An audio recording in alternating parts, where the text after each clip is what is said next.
오늘 말씀은 에스겔서입니다. 에스겔 말씀을 가지고 설교 말씀을 별로 들은 일이 없을 거예요. 에스겔서 가지고 말씀을 들었을 때가 아마 에스겔 37장 정도 가지고 말씀을 들었을 거예요. 마른 뼈다귀를 하나님이 회복하신 하나님이다. 근데 우리는 지금 이제 에스겔 전체를 통해서 우리가 2달 동안 은혜를 받을 거예요. 정말 기대하시고 하나님이 주실 은혜가 넘치게 임하게 하실 줄로 믿습니다. 에스겔서는 구약에 보면 선지서들이 있는데 그 선지서들 중에 대선지서가 있고 소선지서가 있어요. 그런데 이 대선지서는 5권입니다. 그러니까 이사야, 예레미야, 에가, 에스겔, 다니엘 이렇게 5권인데 그 중에서도 바벨론의 포로로 끌려가서 그곳에서 기록하게 하신 게 에스겔, 다니엘 2권입니다. 그러면 언제 끌려갔느냐? 이스라엘이 3번에 걸쳐서 북이스라엘이 722년에 망하고 나서 아시리아에 대해서 망하고 나서 603년에 1차 바벨론 침공을 받습니다. 그러니까 그 사이에 세계는 바뀌었어요. 아시리아라는 나라는 지고 그러고 나서 바벨론이라는 나라가 세계를 통일을 했어요. 그래서 이 바벨론이라는 나라가 603년에 이스라엘 1차 침공을 합니다. 그러고 나서 597년, BC 597년이죠. BC는 주전은 자꾸 줄어드는 거예요. 그 줄어들수록 최근이에요. 597년에 이제 바벨론 느부갓네살 왕이 이스라엘을 침공을 합니다. 그리고 586년에 완전히 망하는 그런 3차 침공을 받게 됩니다. 에스겔은 그런데 언제 바벨론의 포로가 되어서 끌려갔느냐? 2차 침공 때예요. BC 597년에 이제 여호야긴 왕과 함께 끌려갑니다. 끌려갔는데 그때 이제 이스라엘의 정세는 어땠느냐? 이스라엘의 정세는 그때 당시에 세계가 애굽이라는 이집트라는 세계 4대 문명의 발상지죠. 이집트라는 나라가 굉장히 강력한 나라였어요. 그래서 이집트에 믿을 만한 세력이 있었기 때문에 이스라엘은 이집트와 동맹을 맺습니다.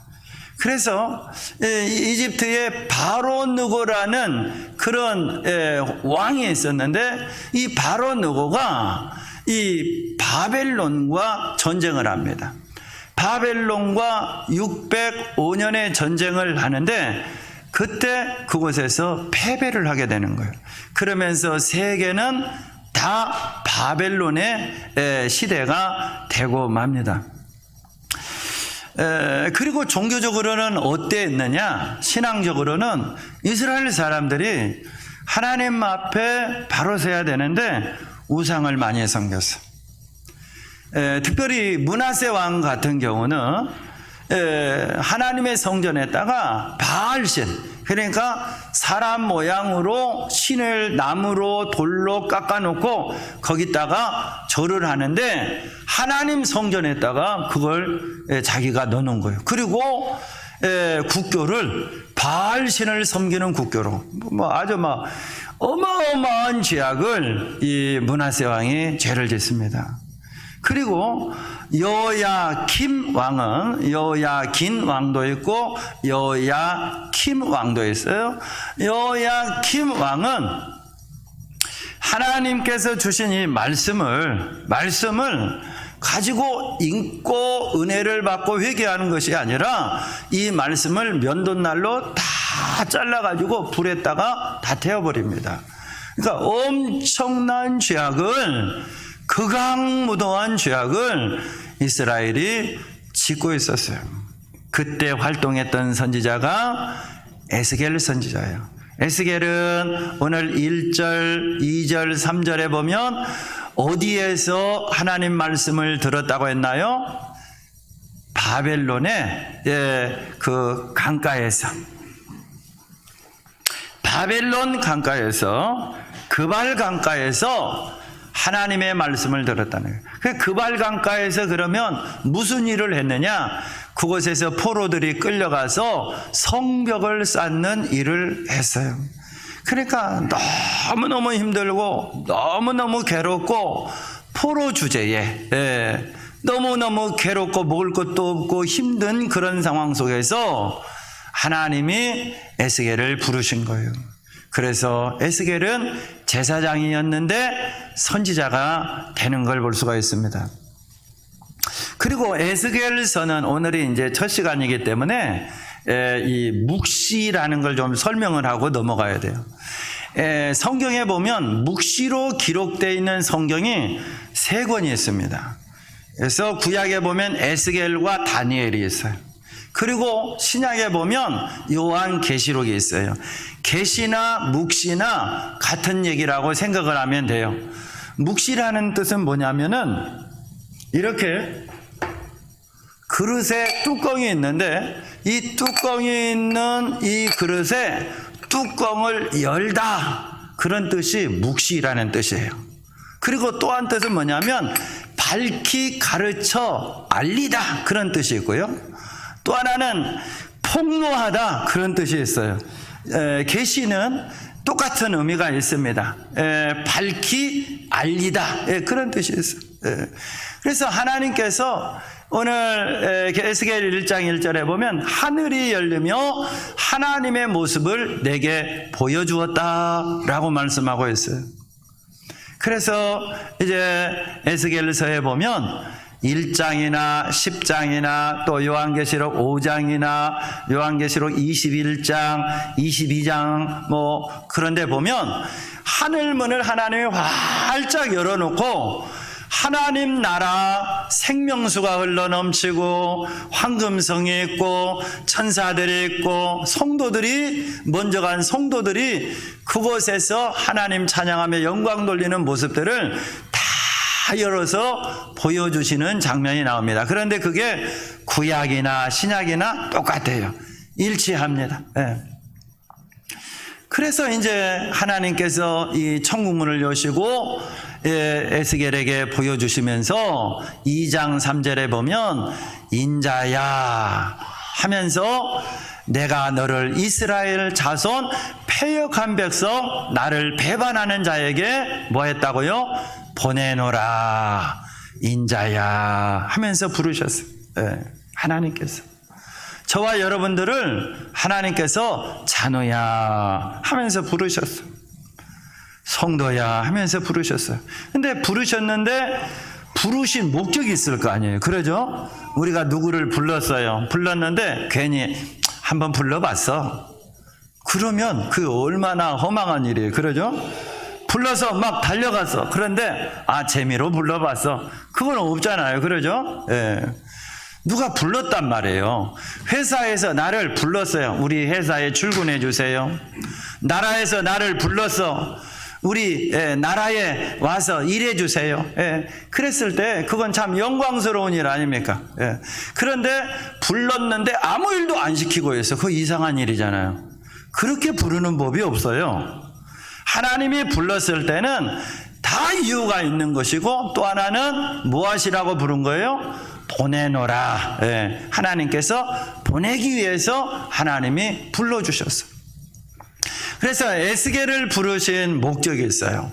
에스겔을 부르신 목적, 에스겔의 사명은 24장까지 내용은 이제 이스라엘에게 하나님이 심판이 있을 것이다 라는 얘기를 제발 가서 얘기해 주라는 거예요.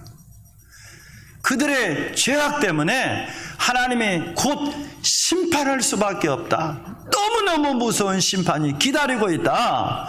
그러니 빨리 회개해라. 여러분, 하나님께서 선지자들을 보내서 이야기한 이유는 뭘까요? 하나님이 회개하라는 거예요. 그 심판 받지 말라는 거예요. 빨리 돌이켜서. 그런데 597년에 하나님이 2차 침공을 당하면서 회개하라고 하는데도 선지자의 말을 듣질 않은 거예요. 본국에서는 그때 누가 외치면서 회개하라고 했나요? 예레미야 선지자. 감옥에 갇히면서도 하나님이 회개하라고 하신다. 이집트 의지하지 말라고 하신다. 하나님이 빨리 돌이키라고 하신다. 그런데도 불구하고 끝까지 의지합니다. 누구를? 하나님을 의지하면 얼마나 좋겠어요? 하나님을 의지하지 않고 내가 믿는 구석을 의지해요. 여러분들이 믿는 것은 무엇입니까? 대개 사람들이 의지하는 것은 돈을 많이 의지하더라고요. 저도 그런 것 같아요. 뭔 일이 있으면 이거 돈 가지고 해결할 수 있는데 돈을 자꾸 바라보고 돈을 의지하고 하려고 하는 그런 마음이 자꾸 들어요. 또 하나는 사람을 의지하려고 하는 마음들이 자꾸 들어요. 뭔 일이 있으면 누구한테 부탁을 해볼까? 누구한테 전화해볼까? 누구를 찾아가 볼까? 뭐 그런 생각 먼저 자꾸 들더라고요. 자꾸 들어. 예. 그런데 이스라엘 백성들도 그랬어요. 하나님이 지금 심판하신다고 하니까 무슨 소리냐고. 우리에게는 무기또 그 성벽이 있다고. 예루살렘 그 높은 성벽이 있다고. 우리의 무장한 군인들이 얼마나 많은데, 우리의 군사력이 얼마나 강한데, 우리의 동맹 애굽이 있는데 무슨 소리냐고 하면서 하나님을 의지하지 않으려고 하고 사람을 자꾸 의지하려고 해요. 그러니까 하나님을 의지하지 않을 때 우상을 섬기게 되고 죄악의 길로 걸어가게 되고, 그러면서 이스라엘은 회개의 기회를 놓칩니다. 그래서 597년에 끌려가고 나서 불과 몇 년 만에 망했냐면 11년 만에 586년에 이스라엘은 완전히 망하고 맙니다. 사랑하는 성도 여러분, 우리 모든 사람들에게는 다 사명이 있어요. 태양은 태양으로도 사명이 있고요. 달도 별도 사명이 있어요. 사과나무는 사과나무대로, 마이크는 마이크대로 다 사명이 있는 거예요. 우리들도 역시 사명이 있어요. 근데 에스겔의 사명은 뭐냐면 가서 하나님의 심판을 경고하라는 것. 그리고 33장부터는 하나님께서 이스라엘을 회복하시겠다라는 말씀도 전파하라, 선포하라 라고 말씀하셨어요.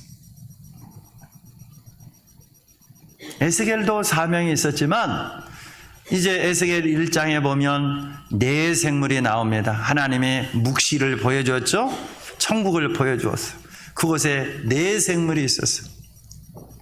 그 네 생물이 이제 1장 20절에 보면 영이 어떤 쪽으로 가면 생물들도 영이 가려 하는 곳으로 갔다라고 말하고 있어요.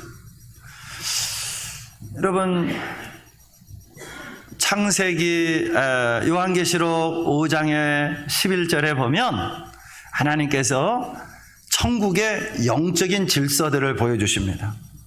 먼저는 천사들을 보여주셔요. 그러고 나서 그 앞에서 하나님 앞에 예배를 드리고 찬양하며 하나님의 주님과 동행하는 그 성도들의 모습을 보여주십니다. 그러고 나서 그 앞에 더 가까이 나아가서 하나님을 예배하는 영적인 존재들을 보여주시는데 그게 24장로들이에요.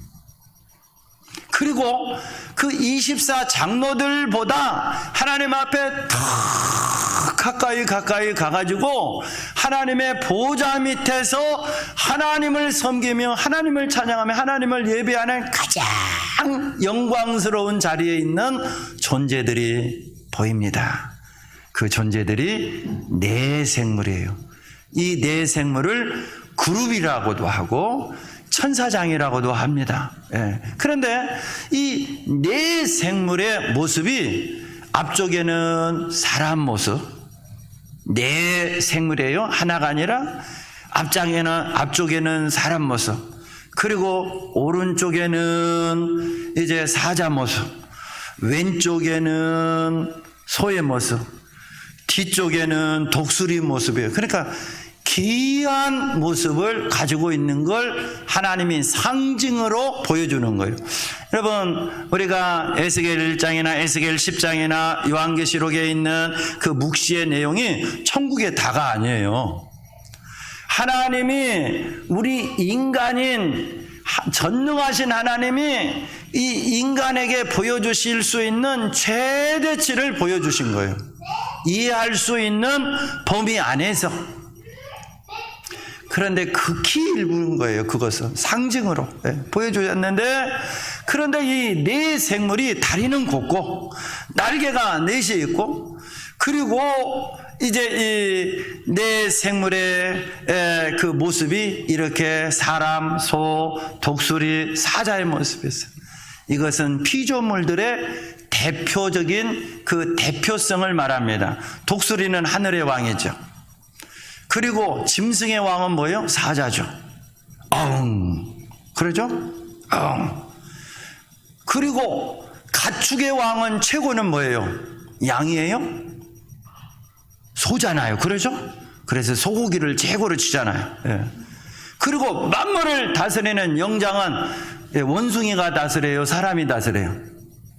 사람이잖아요. 그래서 이 네 생물은 하나님이 창조하신 피조물의 대표를 의미하는 거예요. 그 대표성을 띠고 있는데, 그 네 생물의 사명이 있어요. 그 사명은 하나님을 섬기는 사명이에요.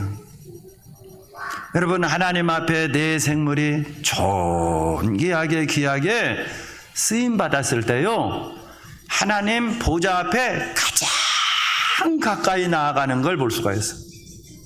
존귀하게 쓰임 받을수록 하나님 앞에 가장 가까이 나아갔다 이 말이에요. 한 번 더 말할까요? 하나님 앞에 존귀하게 쓰임 받을수록 하나님 앞에 가장 영광스러운 자리에 나아가서 하나님 앞에 영광 돌렸다 이 말이에요. 사랑하는 성도 여러분, 하나님 앞에 귀하게 쓰임 받으면 그것이 축복인 줄 믿을 수 있기를 축원합니다. 왜 목사님은 꼭 이런 일을 나한테 시키는지 모르겠어. 왜 우리 아름다운 교회는 그렇게 다른 교회에서는 안 하는 그런 효도급식을 하고 그렇게 도시락급식을 하고 아무도 안 알아주는데 왜 그런 일을 하는지 모르겠어. 사랑하는 성도 여러분, 교회도 마찬가지고요. 그리고 우리들도 마찬가지예요. 하나님이 쓰시면 귀한 거예요. 이 종을 만들었어요. 그런데 아무도 안 사가요. 그러면 이 종은 어떻게 될까요? 평생 창고에다가 이제 현대제철소에, 포항제철소에 그냥 들어가서 끝나는 거예요. 자동차를 만들었는데, 벤츠를 만들었는데 아무도 안 사가요. 그러면 그 자동차는 평생 있다가 나중에 고철로 끝나는 거예요. 그러니까 써주는 게 축복인 거예요. 하나님이 나를 써준다면 그것이 축복이고, 하나님이 나를 사용하신다면 그것이 은혜인 줄 믿을 수 있기를 주의 이름으로 간절히 축원합니다. 그러면 우리가 하나님 앞에 어떻게 쓰임 받아야 될까요? 쓰임 받은 자는 에스겔 1장 11절에 보니까 그 얼굴은, 1장 11절입니다. 그 얼굴은 에스겔 1장 11절. 그 다음에요. 자, 어떻게 우리가 하나님 앞에 쓰임받고 사명을 감당해야 되느냐? 1장 11절 읽어봅시다. 시작. 그 얼굴은 그러하며 그 날개는 드러펴서 각기 둘씩 서로 연하였고, 이 그룹, 이 네 생물에는 날개가 있어요. 여러분, 자동차에 보면 그룹이 있는 그런 자동차가 상징으로 있는 게 있더라고요. 그 차가 뭔지 모르겠어요. 그게 날개, 그룹을 말합니다. 그런데 이 그룹이 있는데 이 날개가 두 날개로는 날아요. 그리고 두 날개로는 자기의 몸을 가렸다라고 말하고 있어요. 그런데 이 날개가 다 날고 나서 네 생물이 멈출 때는 그냥 이렇게 있는 것이 아니라 서로 어깨 동무하고 있었다는 거예요. 사랑하는 성도 여러분, 우리가 하나님의 일들을 할 때 꼭 필요한 게 있어요. 그것은 하나가 되어서 해야 된다는 거예요. 마음이 하나가 돼야 돼요. 생각이 하나가 돼야 돼요. 뜻이 하나가 돼야 돼요. 여러분, 회사에서 일을 하는데 사고기 많으면 배가 어디로 간다고요? 산으로 가잖아요. 바다로 가야 되는데, 하나가 돼야 되는 거예요. 가정도요, 그 가정이 천국이 가정이 되려면 마음이 하나가 되어야 될 줄로 믿습니다. 그러면 하나가 되려면 어떻게 해야 되냐면 성령 하나님이 계셔야 돼요. 하나님이 함께 계실 때 그 가정은 천국 가정이 반드시 됩니다. 여러분, 사단의 일이 무엇인 줄 아십니까? 사단도 자기가 하는 일들을 열심히 해요. 그 일들은 뭐냐면, 사단의 이름이 뭐냐면 디아블로스예요. 디아블로스. 이 디아블로스라는 뜻이 뭐냐면 디바인, 나눈다, 그런 뜻이에요. 사람들의 마음을 나눈다. 하나님과 사람 사이를 나눈다. 사람들의 마음을 헷갈리게 하고 분산시킨다, 그런 뜻이에요. 그러니까 그 집안에, 그 회사에, 그 나라에 사단이 역사하면 어떻게 될까요? 자꾸만 나눠지는 거예요. 저는 우리나라가 정말 걱정스럽습니다. 어찌 그렇게 마음들이 나눠지고 있는지. 대통령 선거 끝나면 도대체 어떻게 될지 모르겠어요. 오늘 우리가 사랑하는 성도 여러분, 나라를 위해서도 기도해서 이 나라에 성령 하나님이 역사해 주시고, 또 우리 회사를 위해서도 기도해서 마음들이 다 하나가 되게 해달라고 기도하고, 또 우리 가정을 위해서도 기도해서 우리 가정이 하나가 되고 천국 가정이 돼야 될 줄로 믿습니다. 참으로 하나님이 임재하시는, 하나님이 축복하시는 그런 가정이 되시기를 예수의 이름으로 축원합니다. 부부간에 살다 보면 그런 일들이 많더라고요. 분명히 나는 잘 설명하고 배려하고 그렇게 이야기를 하는데 상대방은 빈정이 상해. 나는 분명히 양보하고 분명히 설득을 잘 했다고, 설명을 잘 했다고 하는데 상대방은 오해를 해. 그때 정말 우리 삶에 있어서 큰 위기가 닥치죠. 어려움이 있죠. 그런데 그 가운데 누가 역사하는 거예요? 사단이 역사하는 거예요. 눈에 보이지 않지만. 오늘 우리가 우리 가정에 하나님이 늘 임재하시고 천군 천사로 지키시고 하나님이 보호하는 가정 될 수 있기를 축원합니다. 그러기 위해서는 가정 예배를 꼭 드리시기를 바랍니다. 밥 먹을 때만이라도 아빠가 대표기도 하세요. 하나님 잘 먹겠습니다. 예수님 이름으로 기도합니다. 얼마나 훌륭해요. 엄마가 기도해요. 하나님, 우리 남편 축복해 주세요. 예수님 이름으로 기도합니다. 아멘. 그 단순한 기도가 이 서먹서먹한 관계를 한 번에 눈 녹듯이 쫙 녹여버립니다. 얼마나 놀라운 역사가 일어나는지 몰라요. 참으로 우리가 주의 일들을 감당할 때 하나가 되어서, 한 마음이 되어서 하나님의 일들을 감당할 수 있기를 축원합니다. 두 번째로 이 네 생물들은 어떻게 하나님의 일들을 했느냐?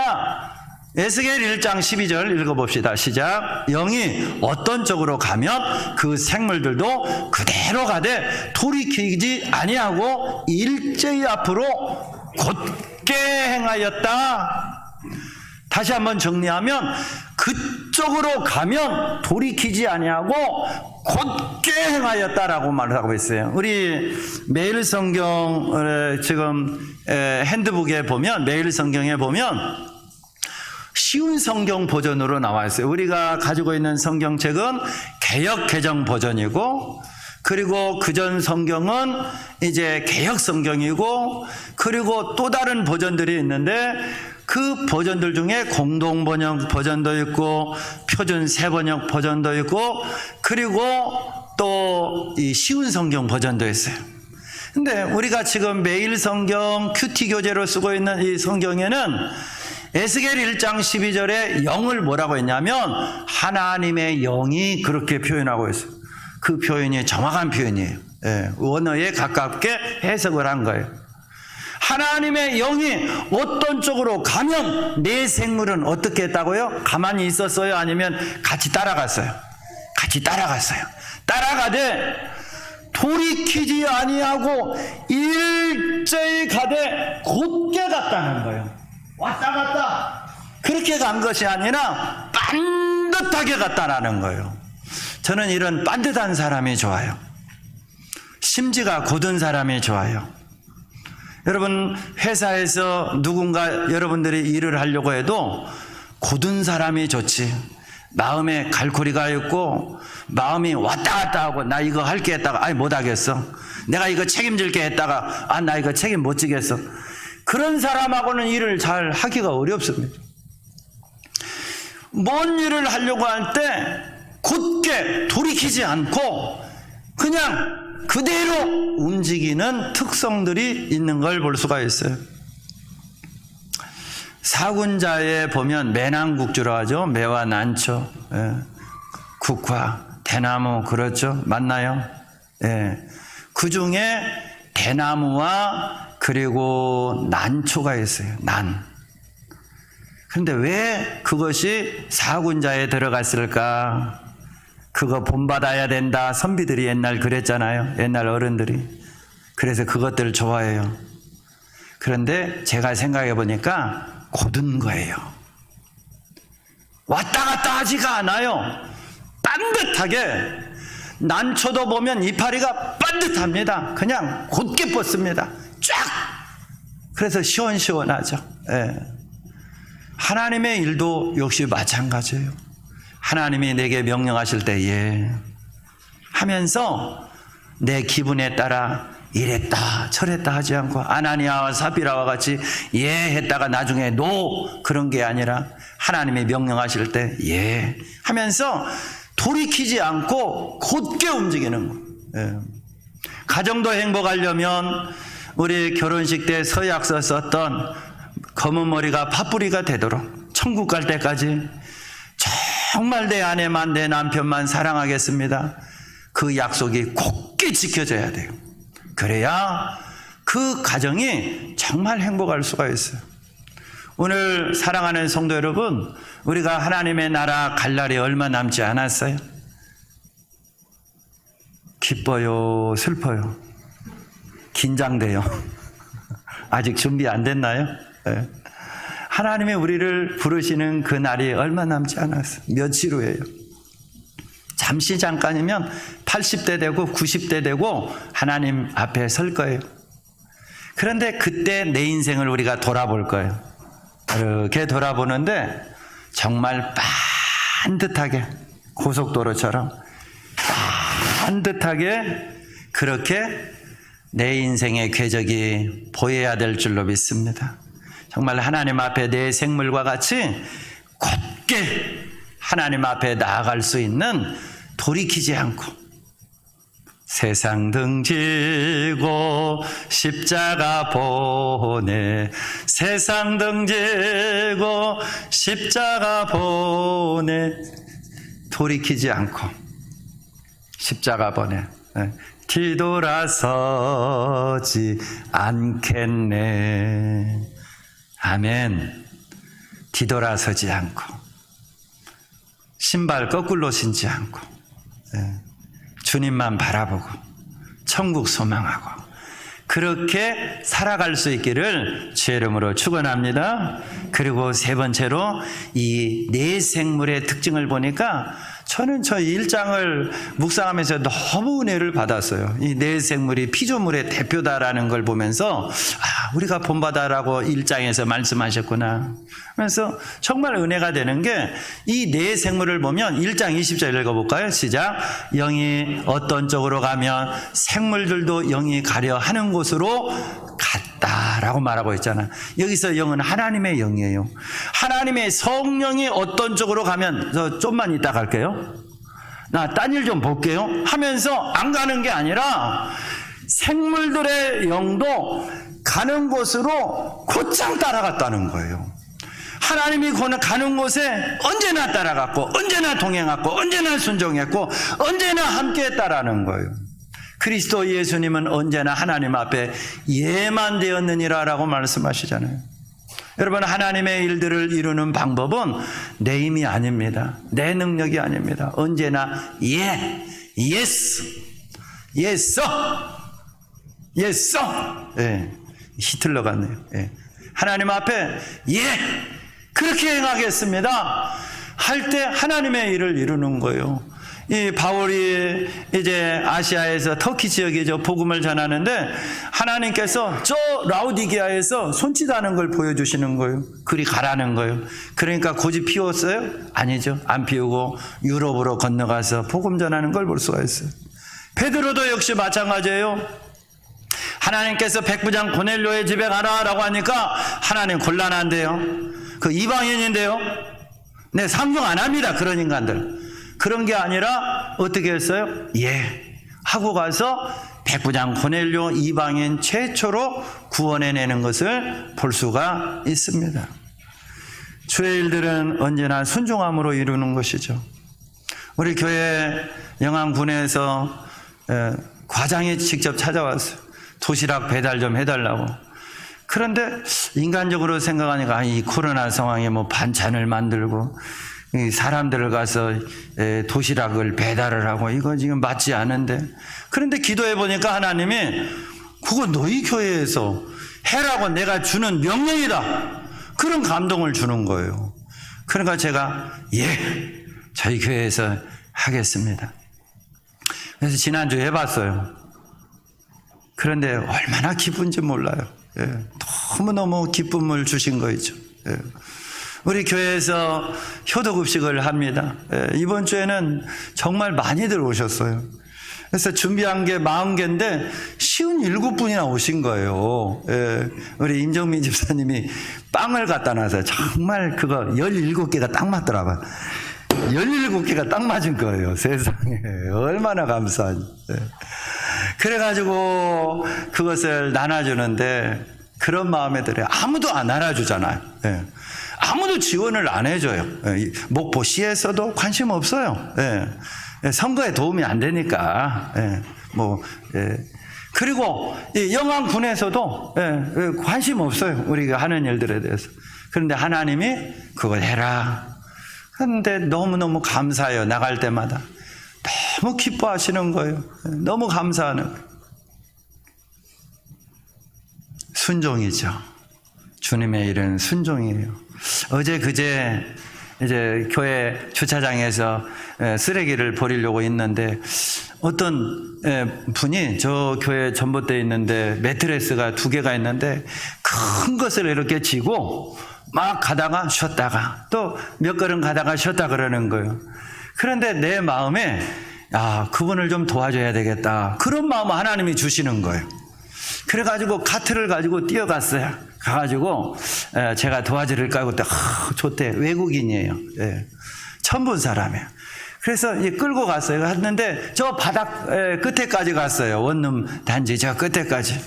그리고 나서 이제 가려고 하는데 내 마음에 또 어떤 마음을 하나님이 주시냐면, 여기까지 왔는데 올려줘라. 싱글도 아니고 더블을 혼자서 어떻게 올리겠냐, 더블 침대를. 그래서 들어서 올려줄까 했더니 좋대. 그러더니 뭐라고 하냐면 이러는 거예요. 4층이라는 거예요. 아이고, 다리가 아파가지고. 그래서 올려줬더니 너무 좋아하시는 거예요. 그래서 기도해드리고, 속으로 기도해드리고 그러고 왔는데, 정말 하나님의 일들은 사람의 힘으로 이루지 못합니다. 순종할 때 하나님께서는 이루시고 역사를 나타내 주시는 줄로 믿습니다. 주의 명령에 하나님이 내게 감동하시고 내게 말씀하실 때 언제나 순종하시기를 축원합니다. 내 앞에 있는 저 사람에게 너는 오늘 꼭 예수님 얘기를 좀 해줬으면 좋겠다. 그런 마음이 들면 분명히 성령님이 나에게 말씀하시는 거예요. 그때 꼭 가서 음료수라도 하나 쥐어주고 그러고 예수님 얘기해 주세요. 꼭 예수 믿고 천국 가십시오. 복 받으세요. 그러면 너무 좋아해요. 예. 준비된 사람들이에요. 순종함으로 하나님의 일을 내 생물이 이뤘듯이 순종함으로 하나님의 일들을 이룰 수 있기를 축원합니다. 아멘. 예. 그리고 마지막으로는 이 내 생물이 빠르게 움직였다라고 말하고 있어요. 에스겔 1장 14절 읽어봅시다. 그 생물들은 번개 모양같이 왕래하더라. 여러분 번개 치는 거 봤나요? 번개가 제가 치는 걸 보니까 번개 그렇게 치는 게 아니라 번쩍 그렇게 안 치더라고요. 번쩍. 예. 번개는 언제나 번쩍. 예. 그렇게 치는 걸 봤어요.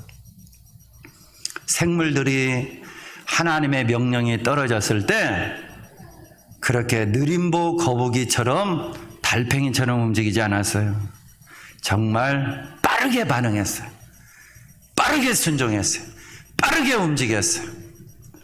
여러분 이 시대는 빠른 것이 경쟁 있는 시대가 되었어요. 시대가 빠르게 변합니다. 그래서 이 시대가 지금 메타버스 시대로 지금 전환이 되어버리고 있어요. 지금 전환기예요. 전환기. 메타버스라는 것은 메타라는 것은 가상이고 버스라는 것은 유니버스의 그런 약자예요. 그래서 세계라는 거예요. 가상 세계로 세상은 빠르게 지금 가고 있습니다. 지구가 있는데 지금 또 다른 지구가 또 하나 만들어지고 있어요. 그리고요, 지금 경쟁이 있는 회사가 어떤 회사냐면 빠른 회사예요. 우리나라 조선소, 현대조선소가 경쟁력이 있는지 이유가 뭔지 아세요? 잘 만들기도 해요. 그런데 빠르게 만들어버립니다. 그러니까 한국 조선소를 그렇게 쳐줍니다. 세계적으로 우리나라 택배회사 중에 뜬 회사가 있어요. 쿠팡이라는 회사예요. 그 회사의 모토가 뭐냐면 로켓이에요. 로켓이 빨라요, 느려요? 빨리 움직이는 거예요. 아침에 주문하면 내일 아니면 저녁에 배송이 되게 하겠다라는 그 모토가 그 회사예요. 그래서 그렇게 빠르게 이 배송을 하니까 그 회사가 우리나라에만 하루에 배달하는 게 350만 개랍니다. 와, 350만 개. 그래서 느린 것은 이 시대에 맞지 않은 시대가 됐어요. 하나님 아버지 앞에서도 귀하게 쓰임받은 이 내 생물이, 이 피조물이 존귀하게 쓰임받았는데 어느 정도로 빠르게 움직였냐면 바퀴가 달렸다고 했죠. 바퀴가 있다고 했죠. 그리고 날개가 있다고 했어요. 날개와 바퀴가 빠르게 움직일 수가 있는 거예요. 그 상징이라고 했죠. 번개처럼 번쩍. 그렇게 반응을 했다는 거예요. 하나님께서 올해 여러분들에게 하나님이 감동으로 주신 것들이 있을 거예요. 그 일들에 대해서 미뤄놓지 마시기를 바랍니다. 가정예배, 또 중보기도 하는 것들, 전도하는 것들 너무너무 귀합니다. 그건 뭐 명령일 것도 없어요. 당연한 거예요. 너무너무 중요한 거예요. 미루지 마시고 하나님 앞에 예배 드리고 그렇게 빠르게 반응해서 하나님 앞에 귀하게 쓰임받았던 내 생물과 같이 하나님 앞에 존귀한 자로 그렇게 쓰임받는, 또 인정받는, 상급을 받는 저와 여러분이 될 수 있기를 주의 이름으로 축원합니다.